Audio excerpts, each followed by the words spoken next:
Ayer te damos a conocer uno de los elementos que para el combate, una de las herramientas que para el combate al crimen organizado son fundamentales, y es la Ley de Extinción de Dominio aprobada en el Legislativo. Tengo comunicación en estos momentos con el doctor Marco Fernández. Él es investigador México Evalúa y profesor, investigador de la Escuela de Gobierno del TEC de Monterrey, a quien le agradezco estos minutos de comunicación con el Heraldo. Doctor Fernández, ¿me escuchan? Sí, creo que se retuvo la línea, pero vamos a tenerlo en unos instantes más.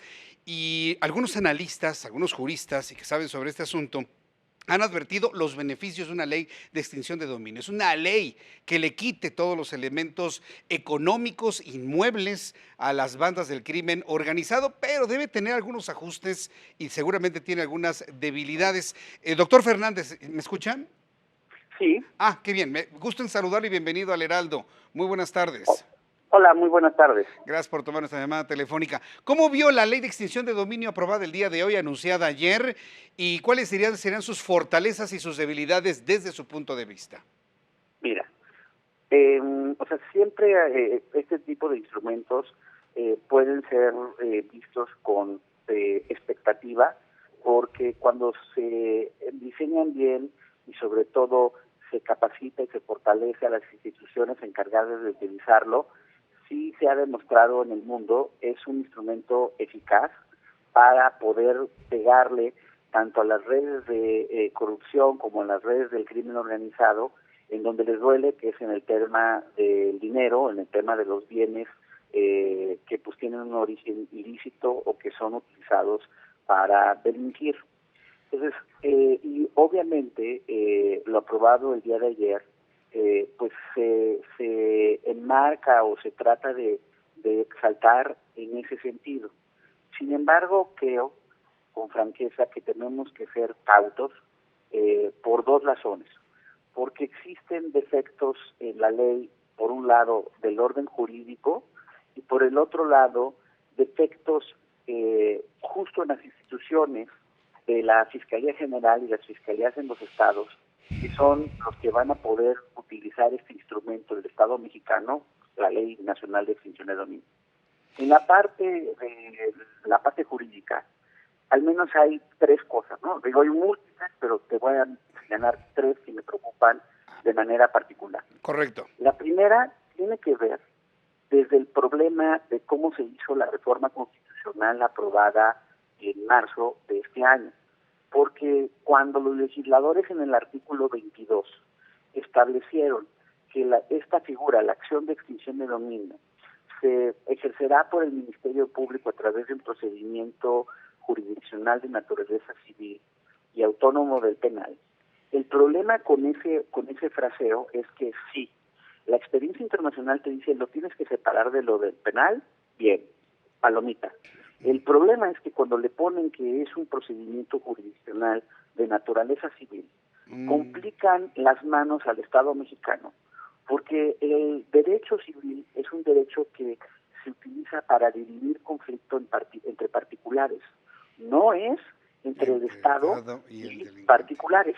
Claro. Los legisladores, cuando vieron este defecto, lo trataron de corregir en la ley que ahora aprobaron y reconocen, justo sí, mantienen esta parte de separarlo del ámbito penal y lo consideran la figura como una figura especial, ¿ok? Como ocurre en el mundo. Sí. El problema es que tú no puedes desde la ley corregir un defecto constitucional.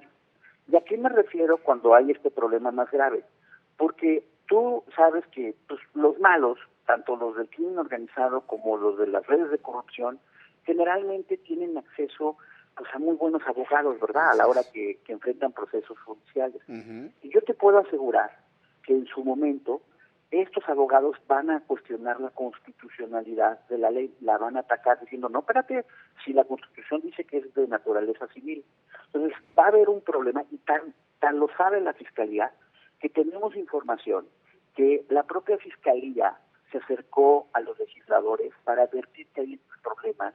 Por eso los legisladores establecieron en la propia ley que aprobaron ayer un artículo transitorio de decir que en un año van a ver cómo funciona la figura Oh, y si tienen que hacer correcciones. Pero pues mm. ya de entrada empezamos con el pie izquierdo, ¿verdad? Sí, por supuesto, no le van a quitar los bienes a nadie con esto porque va a ser fácilmente atacable, ¿no?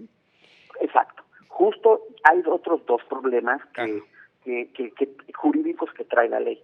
Por un lado, esta figura cuando está bien diseñada en otros países como en Colombia, que estuvieron poco a poco justo cometiendo errores y corrigiéndolos, sí, establecieron que los bienes que el Estado logre a través de esta figura se destinan para fortalecer las instituciones encargadas de prevenir y sobre todo de investigar los delitos, ¿ok? ajá, Ah, no, en México lo dejaron esta decisión de a dónde se va el dinero a el gabinete social sí. encabezado por la Secretaría de Bienestar. Sí, va Y inclusive para claro, las víctimas, ¿no? exacto. ¿Y cuál Entonces, sería el tercer punto, doctor? el tercer punto que pues a mí sí me preocupa Sí, bastante tiene que ver con la venta, la denominada venta anticipada. ¿A qué me refiero? Ahora se contempla que, aunque no haya terminado todo el proceso de la extinción de dominio, el bien que esté sujeto a extinción de dominio puede ser vendido por el Estado, ¿ok? sí, Y que supongamos que termina el juicio y resulta que el bien sí era de origen ilícito, pero el Estado ya lo vendió. ah, Entonces, hay un fondo sí, que se está creando para compensar pues a las personas que sean víctimas de esa figura. indemnizaciones, Pero eso, pues sí te abre la puerta a vulnerar sí, los derechos de propiedad de las personas. Y ya vaya, solo para terminar, sí, toda esta parte jurídica es preocupante, pero señalaste algo bien importante hace ratito en tu comentario. ujú, Cuando dijiste no le van a incautar nada, pues no, porque, o más bien, ¿por qué tenemos que ser escépticos? Porque esta figura ujú, existía desde el 2008 para los delitos, por ejemplo, del narcotráfico. bien, Tú volteas a ver las estadísticas de cuánto logró incautar el Estado con esta figura, son cacahuates, pero sí, ahora nos dicen que incorporan los delitos, por muy ejemplo, bien, de hechos de corrupción o delitos de robo de combustibles. sí, ¿Por doctor, qué va a ser diferente? ¿Por qué ahora lo que no lograron sí. incautar en el narco sí lo van a incautar en la corrupción? Pues voy a buscar a legisladores para plantearles estos 3 puntos que usted, muy interesante, nos ha planteado aquí en el Heraldo Noticias. Quiero agradecerle mucho, doctor Fernández.